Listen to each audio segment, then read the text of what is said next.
শ্বশুর বাড়িতে ঠাঁই না পেয়ে মৃত স্বামীর কবরের পাশে স্ত্রী ও সন্তান। যখন কোনো স্ত্রীর স্বামী মারা যায় তখন তার কাছে এই পৃথিবীটা এতটা বড় হয়ে যায় এবং মানুষগুলো এত দূরে চলে যায়। একজন স্ত্রী বুঝতে পারে যার স্বামী দুনিয়া থেকে বিদায় নেয় অথবা স্বামী হারা হয়ে যায়।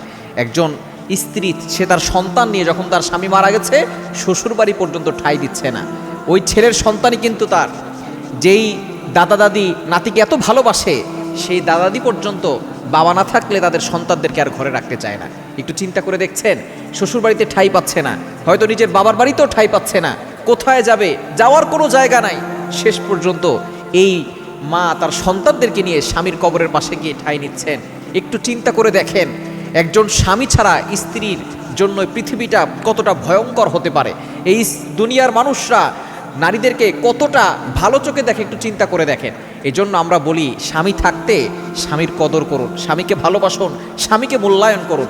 একজন স্বামী নিজের জন্য এতটা পরিশ্রম করে না, সকালবেলা গিয়ে রাতের বেলা ফিরে আসে, সারাদিন অক্লান্ত পরিশ্রম করে। সে শুধু নিজের জন্য করে না, সে তার স্ত্রীকে ভালো রাখার জন্য করে, সন্তানদেরকে ভালো রাখার জন্য করে। শুধু তাই নয়, পরিবারে কিভাবে শান্তি আসবে, পরিবারের মানুষ যাতে করে সুখে থাকতে পারে, শান্তিতে থাকতে পারে, এই জন্য অক্লান্ত পরিশ্রম করে যায় একজন স্বামী। কিন্তু দিন শেষে স্ত্রীরা সেই স্বামীকেই কষ্ট দিয়ে কথা বলে। সারাদিন কষ্ট করে আসার পরে স্ত্রীরা সে স্বামীর সাথে সুন্দর করে কথা বলে না, স্বামীর সাথে উচ্চ স্বরে কথা বলে, স্বামীকে ঝাড়ি দিয়ে কথা বলে, এটা করলে না কেন, সেটা করলে না কেন, এটা করলে অমুক হতো তমুক হতো, কত ধরনের কথা। আপনার অভিযোগ থাকতে পারে, স্বামী যখন আসবে তাকে সুন্দর করে ফ্রেশ হতে দেন এবং তাকে টাওয়াল দেন, তাকে গামছা দিয়ে মুছিয়ে দেন, ঠান্ডা একটা শরবত দেন গরম হলে, এরপরে তার সাথে মাথা ঠান্ডা হলে আস্তে আস্তে সুন্দর করে কথা বলেন।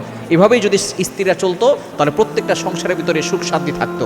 এজন্য এই নারীর উচিত যার স্বামী দুনিয়া থেকে বিদায় নিয়েছে আল্লাহর উপরে ভরসা করবে এবং আমাদের উচিত তার পাশে দাঁড়ানো।